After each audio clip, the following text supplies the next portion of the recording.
Welcome back to Morning Drive at the 64th PGA Merchandise Show at the Orange County Convention Center. A palpable energy here, so many movers and shakers of the industry, among them Ray Cronin, co-founder and CEO of Club Benchmarking, who joins me here on Morning Drive. Ray, it's great to visit with you. Good morning, how are you? Thank you, Damon. Nice to see you. You as well. The thrust of Club Benchmarking, what do you guys do? So we have, it's a web-based business, and we have a website which has financial and operational data from 1,000 different private clubs all across the country, such that those private clubs, which are mainly member-owned, can kind of understand how they're doing financially, operationally, which is a big issue, obviously, in every club. What kind of data do you find? We've learned a lot. You know, the data which we gather from the financial statements of the clubs, they volunteer to give it to us, essentially, and then we analyze it and study it, which we've done for 7 years now.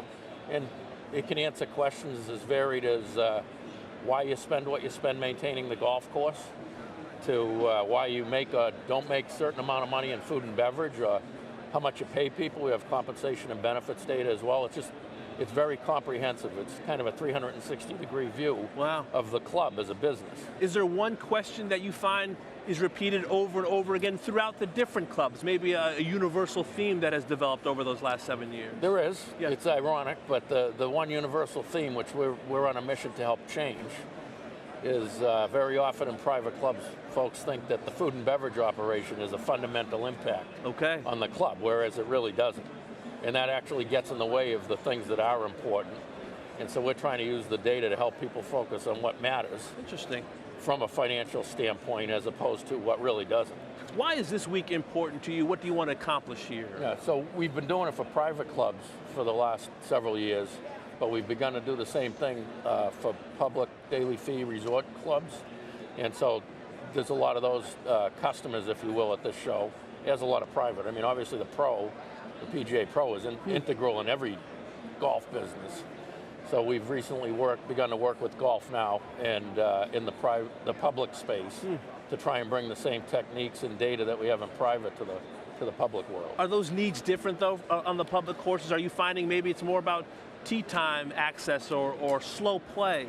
It's interesting. There's a lot more common than there is different, which is interesting. The biggest difference between the two segments is in the private club, the main contributor, the money that you need to run the club, is membership dues revenue.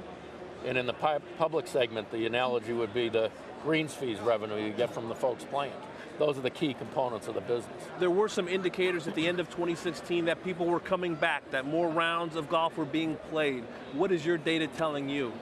I think that the industry is absolutely stabilized since the meltdown. I could say that, but maybe in the private club segment, what you see is a little bit a tale of two cities. So about a quarter of the clubs in the country are actually not doing so well, and about a quarter are doing superbly. And the other 50% are kind of going sideways. So while a lot have rebounded, not all of them have rebounded. But I think in general, the industry as a whole is you know, from my standpoint, from a financial standpoint, is kind of stabilized. You obviously do a great service to the game from the private and public aspect. Ray, thanks for your time. It's great visiting. Good luck to your Pats. I can detect that New England accent. We're looking forward to that one. Thank you, David. Need much luck at all. The New England Patriots. Let's send it down to Gary Williams. Okay, Damon.